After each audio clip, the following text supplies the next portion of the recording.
Bonjour, chers camarades. Je vais représenter les salariés du syndicat Honnête du Morbihan. Ce sont des salariés du nettoyage, ceux qu'on appelle aussi, qu'on a surnommés les salariés de seconde ligne, comme ceux de l'agroalimentaire ou de la grande distribution qui ont été oubliés par nos dirigeants. Enfin, je parle des gouvernements qui nous ont fait des belles promesses il y a 2 ans. On ne vous oubliera pas. Mais ces petites mains qui, au quotidien, bossent difficilement, ont été oubliées. Alors, conditions de travail, ça se traduit par quoi? C'est du travail à temps partiel, des horaires atypiques, des conditions de travail dégradées, des postes peu qualifiés et donc peu rémunérés. C'est le quotidien de nos camarades du nettoyage.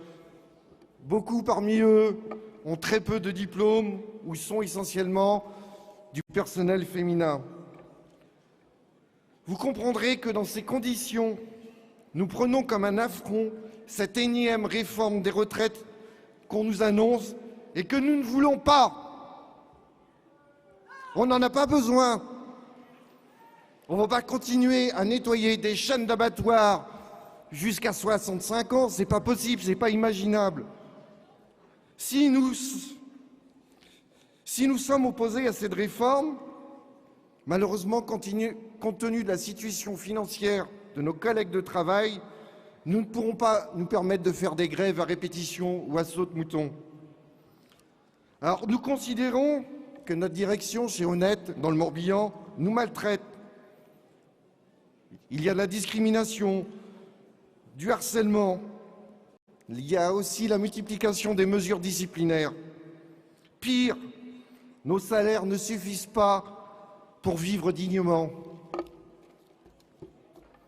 Travailler alors que le prix du carburant explose, coûte de l'argent dans un département rural où on ne peut pas se passer de nos voitures. Est-il normal qu'au XXIe siècle, nous supportions des frais pour travailler? En effet, si certains déplacements entre différents chantiers de nettoyage sont comptés en temps de travail, nous devons en supporter le coût et les frais. Jamais notre employeur Honnête ne prend en charge nos frais de déplacement occasionnés par le travail. Pour être parfaitement compréhensible, il ne s'agit pas de la prise en charge des frais de transport pour se rendre une première fois sur son lieu de travail, mais des faits exposés durant son travail. Je vous donne 2 exemples.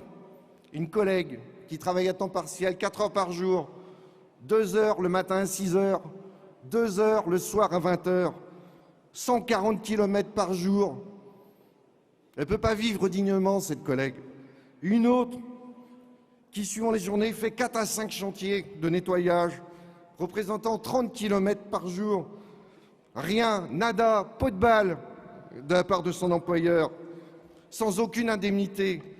Alors comprenez que nous n'acceptons plus cette situation, alors que les déplacements professionnels sont couverts à titre, par exemple, dans plusieurs conventions collectives.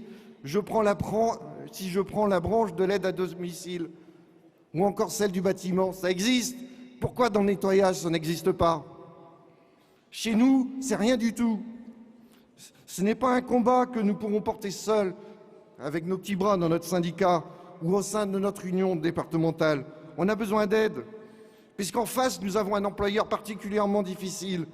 Imaginez une seule seconde que les représentants du personnel sont une source de risques psychosociaux pour nos managers, notamment la planification de nos heures de délégation. Ce n'est pas un gag, c'est écrit dans le document unique d'évaluation des risques professionnels. Ça se passe dans le XXIe siècle, en France. On ne peut pas continuer comme ça.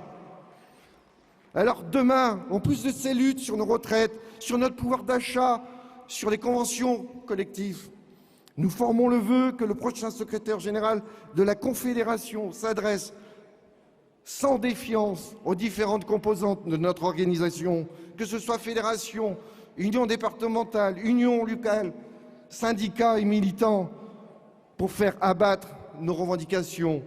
En tout cas, cette réforme de retraite, elle se fera sans nous ou contre nous, mais on se battra. Merci mes camarades.